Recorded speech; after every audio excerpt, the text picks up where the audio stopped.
Hey, this is Dave coming at you from Southeast Michigan at the house build.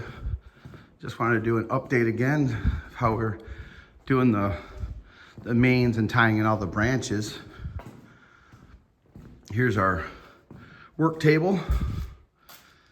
It's all messy right now, but this is the way it goes. If this doesn't look like we're running copper supplies, then I don't know what is, because we got a lot of stuff on here. But hopefully the quality of my videos are better from this point forward. I got a new phone. I got the latest, the newest iPhone, because my phone just died. I had an iPhone 7, so hopefully the quality is. But anyways, I can't remember where the last video, I think we had some of this, the 1 inch done, or the 1.25 inch. And now we're starting to tie in the branch circuits. And I felt like it's a cleaner system if you run the mains through and then you just hop up into the joints. You can see from here, you can't see anything. It looks like we just ran mains and that was it. But if on this angle, you can see how they all just kind of hop up and go into where they go. And then we did get the circulator, or the circulator pump, the route of the hot pipe done. I'll kind of show you how that goes. We ran it to here. So this 3/4 is the hot on the left here, coming back from the water heater, and it picks up wherever the hots are. And then, where am I here? Right here. This T goes up and over, and this is gonna feed the kitchen sink and dishwasher. And then right here, this T's, and so this is the hot line that continues. It comes up, we got this done. This was a little tight, but we decided we'll keep out of this, the drain area with the copper. That would have been just too much up in there. So we just ran them through. One hangs off a hanger, one's on a 2-hole strap, and what that does is it makes it where you can just shoot straight in. You don't have a lot of, you basically save 190 turn on each one, which isn't a big deal, but it looks a little bit cleaner, but we got that done. But so anyways, with the way the water circulates through this, we didn't want to have to bring it back to here and then circulate back to the laundry room. And I just sometimes just look at it like the layout, like how is the house gonna be used? And when this laundry machine kicks on, it's not exactly all the way to the furthest point of the circulator pump, which I guess you'd technically leave it right at the last 3/4. But then you're like running the way it's gonna circulate. You'd run it all the way here back, and then you'd have to like run it this way and back this way. You're basically adding 16 feet into the loop. And I kind of figured, well, looping it to here is enough to loop this way and then back. And then you get a lot of heat that transfers through convection. Like if this is circulating hot water here, this pipe's gonna get pretty warm through here. It might not reach all the way, and then this right here, this hot, you'll see right here, this is where this water heater ends on this hot. This is just gonna feed a future sink. Now, whenever you're doing rough-in, the rough-in inspection is for just anything that's gonna be drywalled.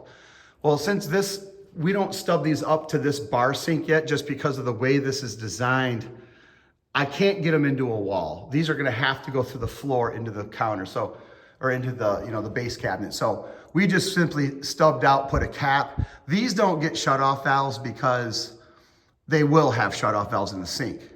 Now something like here, where you're feeding refrigerator ice makers, you wanna put the valve. Then we just stubbed it. You see where that wire's hanging? That's exactly pretty much left or right where the flex line's going to go.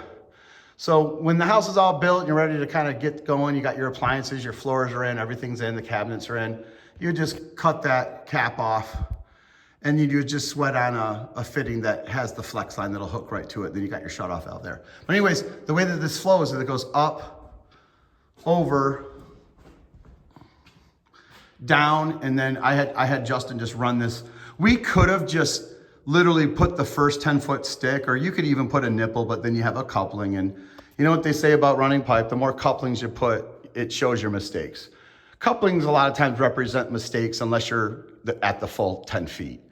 whenever you're putting a coupling besides a 10-foot stick, you probably didn't plan it right, is kind of how I guess that goes. And we have a couple couplings in here that shouldn't be here, but you know, what are you gonna do? But anyways, this will circulate to here and go down. I left this one 3/4 just because right here it's gonna pick up. And we ran these long, because like I said, any pipes that stay in the floor or they pop up through the floor, you don't do them yet because the floor is not in, and you don't want to do hardwood flooring or ceramic tile around pipes if you don't have to. So we just ran these two straight, left them 2 inches off the bond, capped it, and then we're gonna run these two this way. And this 3/4 here, this stayed 3/4 because I don't know why we kept that 3/4. I think we just kept it 3/4 because, it's the kitchen sink and you want good pressure there. It was already, the more I think about this, I could have left that pipe 1/2 inch, which would have saved me probably $30, but now from here, you'll just transfer over on the cold line, which is 3/4 there. And then you just, from here, you probably just transfer it like 1/2 inch and over and up. And then here we left it 3/4 with the hot. Hot's gonna go to the dishwasher, and this hot and the 1/2 inch will then go over to the sink too. So anyways, this will flow this way, and then it will eventually make it back to the water heater. But a lot of people would be like, well, and here's a good example of the system. So you can see this is where it's gonna circulate this way. So when it's circulating this way from the water heater, it's hotter. This pipe will be hotter. This one will be slightly cooler because it's the return. So in this case, we could have just fed the tub in the shower right from this pipe. But I thought, and then Justin did this part, which was really good. I lined him up, and he's getting to the point where he just does it all now. I did this first 2 in here, and he did this, the hot pipe, but he's doing it just as good as me. I'm just the foreman because I'm the one that started the prints. I know where things are going because it's my house I'm building, but I think that he could handle all of this if he was building his own house at this point. We have these shut-off valves up there. We left them up there just to kind of keep them up.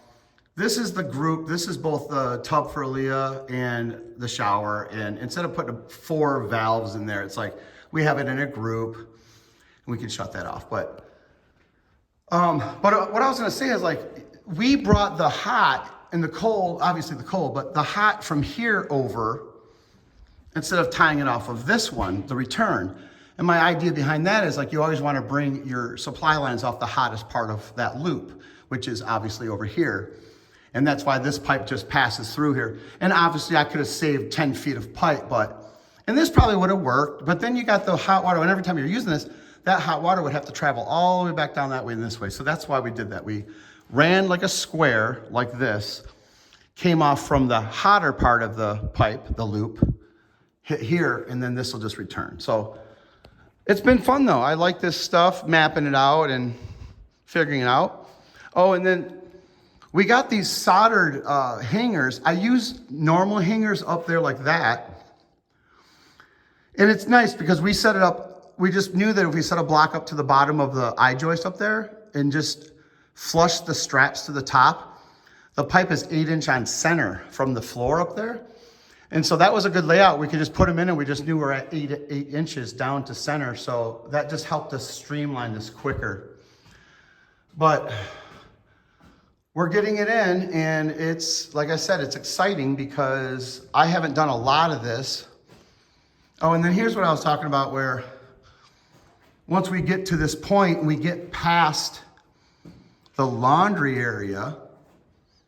Now you no longer need that 1.25 inch. Now you're into 1 inch.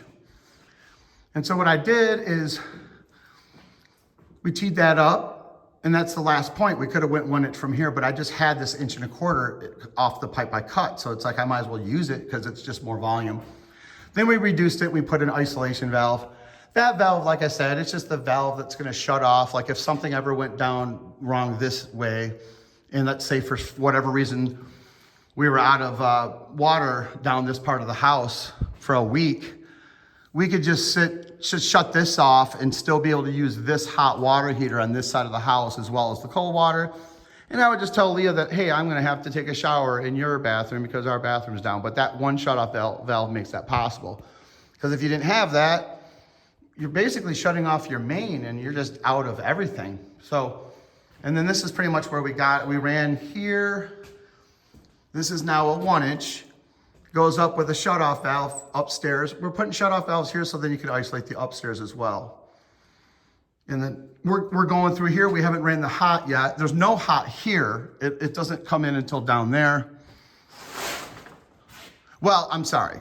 The hot does come all the way to here because it feeds upstairs. Because this water heater here is from the other one down over there. Then this hot will be running right here. And then right above here, that's the return loop from upstairs that will run next to this hot line. And then once it gets over to this one, we'll have another one that goes over to this bathroom. And then we're gonna have like a tie-in loop with a shutoff valve between the tie-off loop and then here and here. That way we can make this a short loop if we're not using this loop. You know, like if we're not using the upstairs plumbing, we can just loop just this bathroom. And then we're gonna have a separate loop going that way. So there's gonna be a lot of pipes coming in there. But in order to get your rough inspection, you're just inspecting things that are going to be in the drywall. So that's a good thing for a financial reason too, because right now what that does is makes sure we can get your insulation in, you can get the drywall going, you can get the painting going. And you don't necessarily have to get your well drilled or get your expansion tank, water heater, all the expensive stuff can be down the road. So here's that circulator pipe coming back. I just had Justin put a full 10 feet. It just happened to land there, cap it. We don't even bother strapping it here. It's strapped right here. But we don't know how all this is gonna go yet. We know the water heater is gonna go in this area, like in this triangle spot right here, but we don't know exactly where the water's coming in. I think in a perfect world, we'd want it about a couple inches off that corner stud right here. We don't know exactly where the expansion tank is. So I figured that when we go to do our well in the future, we'll just have the expansion tank here for now. And then we would at least be able to get that, put a shutoff valve half off of it, maybe put like a spigot off of that. And then we can have water for like cleaning up paint and for the drywall guys and stuff to do the mudding. But we don't have to necessarily, there's no point in spending a bunch of money on a water heater right now when it's not even gonna be used until the house is built. So we figured we could put a lot of that stuff in near towards the end. Oh, and I wanna show you these, the supply guys, they said that they didn't sell a lot of these because it just takes time, but we bought these the hangers that work good. You just cut, we just went with 2-inch nipples just to keep it a little bit lower off the joist. And you just solder it in, make sure they're turned parallel with one another. And then what we've been doing is we've just been screwing these on the side of this 2x4 here and soldering them up and using them. And they look really clean. And one of the reasons you do this is because, you know, when you got a hot pipe and even the cold, there's a lot of water in there, expansion, contraction. This is gonna shift and move, and this gives kind of the freedom to rock a little bit or maybe even slide through. And then the hangers here, we wanted to hang them off, and that way if it expands, if you look at it sideways, as it expands and contracts, these will just they just move, they bend a little bit. There's not gonna be a whole lot of expansion and contraction, but you'll have some.